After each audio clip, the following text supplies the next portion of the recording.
আসসালামু আলাইকুম দোস্ত। Brazil coach Dorival junior Copa আমেরিকার জন্য শক্তিশালী ব্রাজিল দল ঘোষণা করলেন। চলুন দেখে নেই কেমন হলো ব্রাজিল দল, পজিশন বাই পজিশন অ্যানালাইসিস। কেন দরিবাল বাকি 8-10টা ব্রাজিল কোচ থেকে আলাদা, ব্রাজিলের এই শক্তিশালী দলের পিছনে কতটা শুভঙ্করের ফাঁকি, এবং এই ব্রাজিল কি পারবে আর্জেন্টিনা কিংবা উরুগুয়ের মতো দলকে টপকাতে। ওয়েলকাম সবাইকে ফুটবল সামারে। দোস্ত, দরিবাল জুনিয়রের কোপা আমেরিকার ব্রাজিল দল নিশ্চয়ই ইতিমধ্যে দেখেছেন।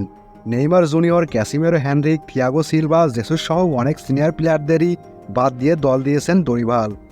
আমি মনে করি এই মুহূর্তে ব্রাজিলের শিয়ার স্কোয়াডটাই দিয়েছেন দরিবাল। এখন ভাই আবেগ দিয়ে খেলা চলে না, দলের প্রয়োজনে যে কোনো সিদ্ধান্তকে স্বাগত জানানো উচিত। নেইমারের ইনজুরির সমস্যা, ক্যাসিমেরোর বাজে ফর্ম, রিচার্লিসন, জেসুসের অধারাবাহিক পারফরমেন্স দরিবালের সিদ্ধান্তকে জাস্টিফাই করে। পজিশন ওয়াইজ চিন্তা করলে ব্রাজিলের এই দলের goalkeeper position top class. Alisson, Ederson, বেন্টোর স্পেন ইংল্যান্ডের বিপক্ষে পারফরমেন্সই যথেষ্ট ছিল তার এই কোপা আমেরিকা কলাপের। অ্যালিসন, অ্যাডারসনকে নিয়ে নতুন করে বলার কিছু নেই। ডিফেন্সের সেন্টার ব্যাক হিসাবে আছেন মিলিতাও, বেরালদো, মার্কুইনহোস ও গ্যাব্রিয়েল ম্যাগালহেস। সেন্টার ব্যাকে মার্কুইনহোস হয়তো দরিভালের প্রথম পছন্দ, কিন্তু আমার কাছে পার্সোনালি মার্কুই একজন ইউরোপন সেন্টার ব্যাক যে বিগ ব্যাসে নামলেই ব্লান্ডার করে।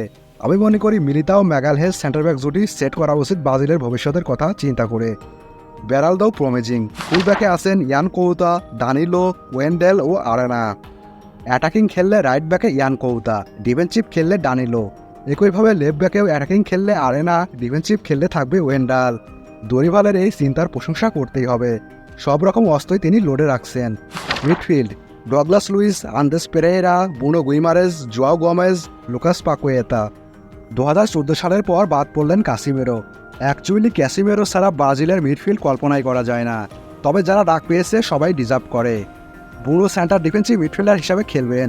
ডগলাস লুইস অ্যাস্টন ভিলার হয়ে আসেন দুর্দান্ত ফর্মে। পাকুয়েতা, পেরেরা প্লেমেকির জন্য প্রশংসিত হচ্ছেন সিজন জুড়েই।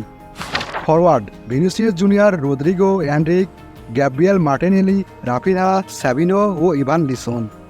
Top class forward line. কাকে রেখে কাকে খেলাবেন দরিবাল জুনিয়র?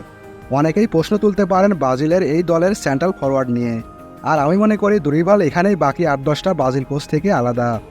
দলে একজন সেন্টার ফরওয়ার্ড নিতে হবে জন্য অফ ফর্ম বা অধারাবাহিক অভিজ্ঞ কাউকে নিলেন না, দরিবালের কাছে পারফরমেন্স আগে।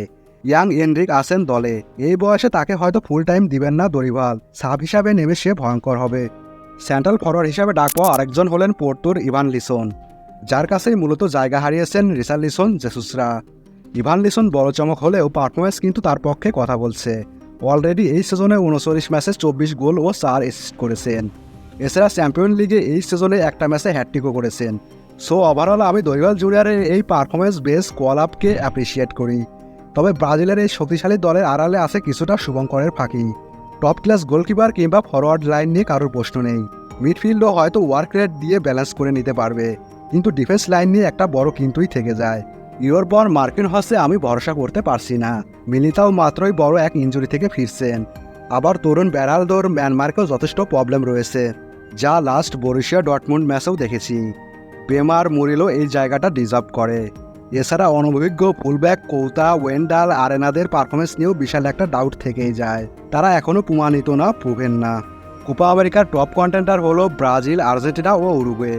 সো ব্রাজিলকে শিরোপা জিততে হলে আর্জেন্টিনা, উরুগুয়ে বাধা টপকায়ে জিততে হবে, আর আমি মনে করি ব্রাজিল তার জন্য প্রস্তুত। যদি ডিফেন্সটা দরিবার ঠিকমতো গুছিয়ে নিতে পারে, সাথে ভিনি, রদ্রিগো, রিয়াল মাদ্রিদের পারফরমেন্স জাতীয় দলে কনভার্ট করতে পারে, তাহলে এই ব্রাজিলকে থামানো যে কোনো দলের জন্যই কঠিন হবে, হোক সেটা উরুগুয়ে কিংবা আর্জেন্টিনা। আপনি কি মনে করেন?